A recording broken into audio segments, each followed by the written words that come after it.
দেশের জনগণকে শক্তি ও সাহস নিয়ে ঐক্যবদ্ধ থাকার আহ্বান জানিয়েছেন সাবেক প্রধানমন্ত্রী শেখ হাসিনা। আওয়ামী লীগ সভাপতির আশা, খুব দ্রুতই চলমান আঁধার কেটে যাবে। কেউ না বুঝলেও আমরা আপনার প্রয়োজন বুঝি, আর তাই তো অত্যাধুনিক ফিচার সম্বলিত বিভিন্ন সাইজ আর কালারের 250-টিরও বেশি ডিজাইন অপশন নিয়ে ওয়ালটন স্মার্ট ফ্রিজ বোঝে আপনার প্রয়োজন।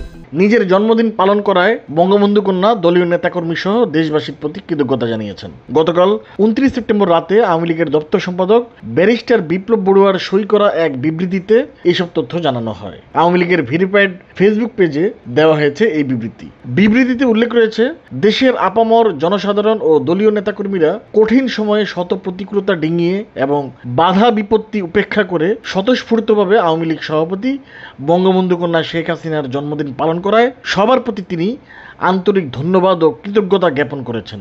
দেশের বিভিন্ন স্থানে তার জন্মদিন পালনকালে বাধা প্রদান করা সত্ত্বেও কেউ পিছপা হয়নি।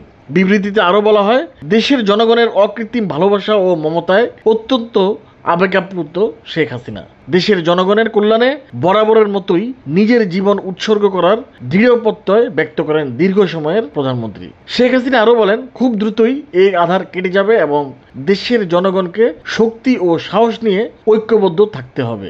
দেশবাসী ও দলীয় নেতাকর্মীদের জন্য পরম করুণাময় আল্লাহ তাআলার কাছে দোয়া প্রার্থনা করেন আওয়ামী লীগ সভানেত্রী। ছাত্র জনতার অভ্যুত্থানের মুখে গত 5 আগস্ট সাবেক প্রধানমন্ত্রী শেখ হাসিনা পদত্যাগের পর দেশ ত্যাগ করে ছোট বোন শেখ রেহানাকে নিয়ে ভারতে চলে যান।